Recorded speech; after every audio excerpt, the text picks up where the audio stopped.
Всем привет, кто любит мохнатых чудовищ. Сегодня покажу вам рексов. Рексы, как остаться без пчел или оставить без пчел соседа. Вот у меня образовались рексы. Почему рексы? Потому что злые, голодные, жрать у них нечего. Что они делают? Расплода, соответственно, тоже мало, потому что жрать было нечего. Что они делают? Они воруют. А раз они воруют у кого-то, то они приводят за собой хвост. Ну, тут более-менее спокойно было, пока я этот улей не открыл, чтобы посмотреть, что там делается. А там с кормами беда. Кормов нету. Очень мало. И это не потому, что я плохой. Я им кормов оставил, они куда-то делись. Может быть, их обворовали. В общем, не знаю, кормов нету. Что-то так случилось, что их нету. Хотя я давал. И эта семейка кормилась. Ну, видать, их пограбили.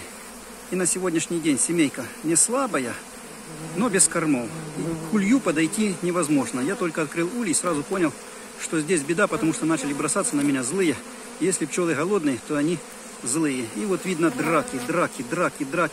Такое большое количество пчел на литке и драки. А если посмотрим вниз, куча мертвых пчел. Что значит? Значит, эту семью били.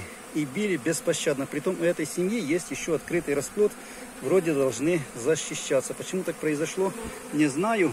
Есть только догадка. А догадка такая, что у них сильно широкий литок получился. Притом я-то этот литок, я же не идиот, я его сократил. Но они вот его разгрызли мимо литка доски. И у них получился проход. Не то, что на проход одной, двух, трех пчелок. А тут целый батальон может забежать беспрепятственно. Армия пчел может пройти. И вот эта хавла получилась. Сами они себе горя наделали, разгрызли доски мимо литка. Получилась большая дырка. И, соответственно, они ее не смогли охранять. И получили по шее. Все почему? Потому что бестолковые. Не хотят делать так, как я им говорю. Сделали вопреки мне. И теперь у меня горе на пасеке. Что теперь надо сделать? Теперь надо всю эту щель замазать чем-то, чтобы этих пчел не пустить мимо заглушки, мимо заслонки. Вот вам и рексы. Зачем иметь на пасеке пластилин детский? Для того, чтобы лепить вот такие дырки, которые образуются иногда осенью. Пластилин это как скорая помощь. Быстренько залепил, и воровки не лезут. Правда, они пластилин этот быстренько разгрызут в очень быстром времени. Но мне сейчас главное, чтобы воровки отсюда отстали, ушли. Тогда пчелы тут перестанут шастать. И я все это дело закрою шпаклевкой по дереву. Есть у меня на пасеке специальная шпаклевка по дереву, для того, чтобы замазывать осенью щели от пчел воровок и от ос. Потому что без этого хана моим пчелам. Ну а с этой семьей получилась вот такая вот беда. Притом можете обратить внимание, что здесь не черная пчела воровка, есть и черные, но в основном молоденькая пчелка. А что это значит? Это значит, что это пчелка, которая не должна воровать тут. Тут либо эту семью сильно обворовали, ну что там либо, меду же нету, значит обворовали. Значит, какая-то семья сюда повадилась и мобилизировала на воровство не только черную пчелу, а еще и ту пчелу, которая не совсем черная, летняя, но не зимняя, потому что зимняя на воровство не сильно-то ходит. Ну и свои пчелки, соответственно, тут тоже ползают, потому что это семья рексы. Кого я называю рексами? Это голодные семьи, которые остались без корма осенью. А сейчас уже 20 сентября вроде бы. И уже пора бы пчелок прекращать кормить, потому что выходит печатный расплод. В некоторых семьях, конечно, матки еще работают. Но в основном количестве семей матки уже прекращают яйцекладку и сворачивают свою деятельность. Там уже печатный расплод. Неделя, он выйдет, и все на этом. Докормить пчел, сложить гнезда и баиньки. Аж до весны. Но тут вот так не получится, потому что получилась у меня семья без корма. Семья, которая голодная без корма, ей деваться некуда. Она в таком положении, что понимает, что не перезимует без кормов. Они начинают эти корма искать где угодно. А где они сейчас могут найти кормов, если в природе нету ничего? Они их могут найти только в чужом улье. И вот они встают рексами, то есть пчелами без меда, или как это называют там правильно, самураи без хозяина, ассасин. Так вот, в этом году у меня не то что ассасин, у меня ассасинуек в этом улье. Ну, пчел ассасинами я не называю, а называю их рексами, потому что такие пчелы бомбят чужие улья. И соседские, и мои на моей пасеке.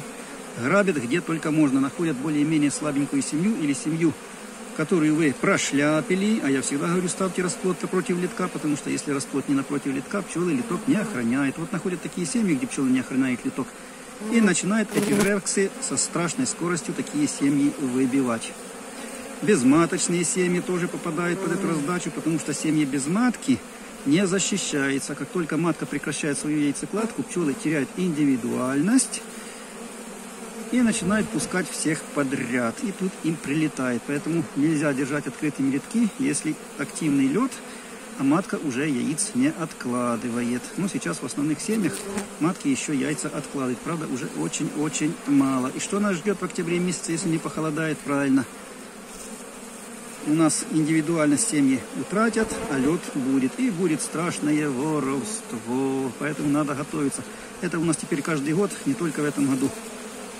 Не новость для меня. Ну, в октябре месяце будем про это видео снимать. Еще пока что рано. Ну, а сегодня такое вот печальное зрелище. Притом я открывал эту семью. Там пчел хватает. Семья не слабенькая. По-моему, там еще 7-8 рамок пчел осталось после того, как их побили и ограбили, но тем не менее их не разбили, поэтому пчел тут есть, но голодные, поэтому пчелок надо быстренько кормить и ставить им кормушки и бегом кормить, иначе капец этой семье. А тут поле боя, сколько мертвых пчел, это ж все могло еще принести какую-то пользу, а теперь ни пользы, ничего. Такие вот дела. Ну, тут, конечно, не только пчелы этой семьи, а еще те, которые прилетали воровать. Тут 50 на 50. Те немножко побили тех, те немножко побили тех. А я бы даже сказал, что тут большинство чужих пчел. Потому что на одну чужую прилетает.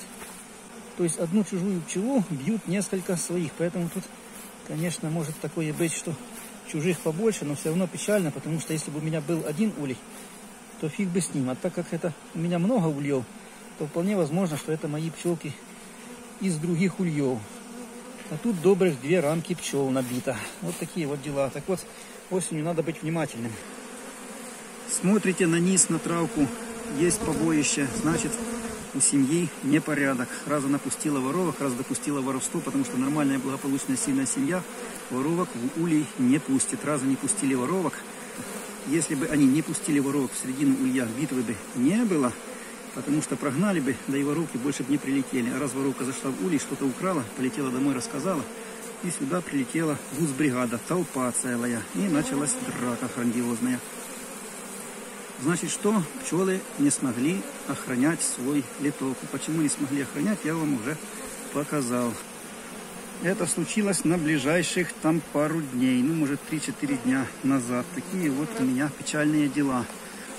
Ну, а как определить рексов? Это очень просто. Рассказываю дедовский, самый простенький способ, как определяется голодная семья осенью. То есть та семья, которая битая и голодная. Ну, во-первых, смотрите на пол, есть мертвые пчелы или нет.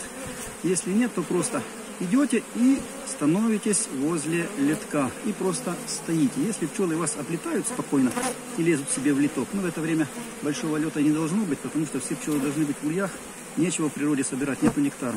Поэтому все сидят по домам. Но если которая там летает, некоторая пчелка может куда-то, то она вас спокойно должна облететь и полезть себе в литок. А вот если вы стали возле улья, постояли там пару минут, и вас начали атаковать за руки, за ноги и в маску, значит, семья отбивается. Значит, семья злая, значит, семья битая или семья голодная. Значит, надо вскрывать семью и смотреть, что у них случилось. Ну, тут даже без вскрытия видно, что литок сильно широкий, побоище внизу. Значит, была драка, значит, семья битые. Осенью семьи злые какие? Которые битые и которые голодные. Которые битые, это понятно, они отбивались злые. А которые голодные, это значит рексы. Это те, которые бьют других. Те, которые хотят меда, которого у них нету. И вот, чтобы рексов успокоить, им надо сейчас дать конскую дозу сиропа. Я сейчас дам, наверное, литра 4-5. Чтобы они занялись переработкой сиропа, все равно им надо восполнять запасы в срочном темпе.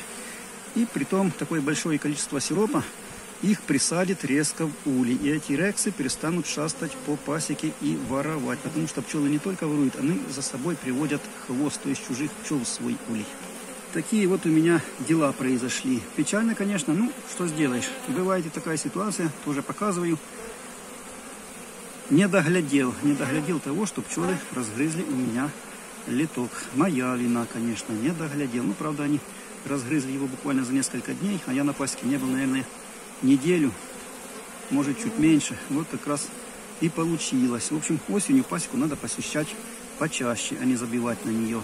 Делать ничего не надо, просто прошли возле ульев, посмотрели на состояние пчел, на их поведение. Такие вот дела. В общем, кому видео понравилось, ставим лайк, потому что я очень жаден до лайков, и пишем в комментариях: привет моим пчелам и мне сочувствие за мои проблемы.